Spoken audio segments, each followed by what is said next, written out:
Now, we are just a few days out from the highly anticipated G20 Summit in Japan, which will bring the leaders of the world's 20 richest countries together under one roof. The meeting comes as skyrocketing trade tensions between the US and China threaten to completely overshadow everything else on the agenda. Our Shin Se-min has more on what we might expect in Osaka.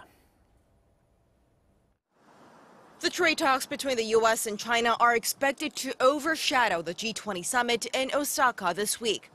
The summit, known as the premier forum for international economic cooperation, takes place for 2 days from the 28th. But Presidents Donald Trump and Xi Jinping have already publicized their plans for an encounter on the sidelines of the G20 to look for a deal that could end the bruising trade war. I spoke with President Xi this morning of China.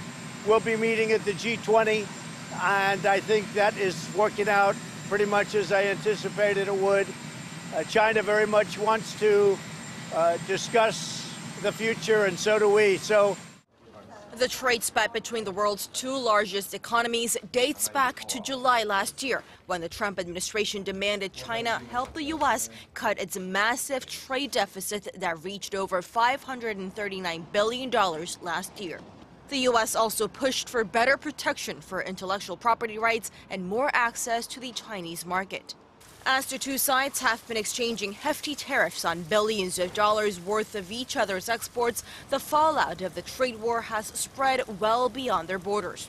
Some of the worst blows from a prolonged trade spat would land on Korea, as Seoul is one of the largest exporters of intermediary goods to Beijing. OECD data shows Korea's Q1 exports were down over 7% on quarter to $138 billion, the biggest fall in the G20. And the export-reliant economy has seen 6 straight months of drops in outbound shipments starting in December last year. While many observers in Seoul say there's not much wiggle room for Korea at this point other than diversifying its export markets, there are some optimistic voices. The U.S. and China have previously used the G20 Summit stage as their foundation to help unravel their tangled issues. So it is likely that the leaders may come out with a solution for not just the two economies, but with one that will impact global commerce. The expert added that in the past, Trump and Xi have already used the stage to hammer out their rivalry on trade, with a joint communique at the end of their last encounter in Buenos Aires. And although the progress made there was short-lived, expectations linger that they will do something similar this week.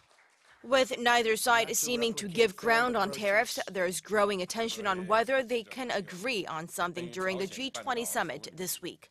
Shin Se-min, Arirang News.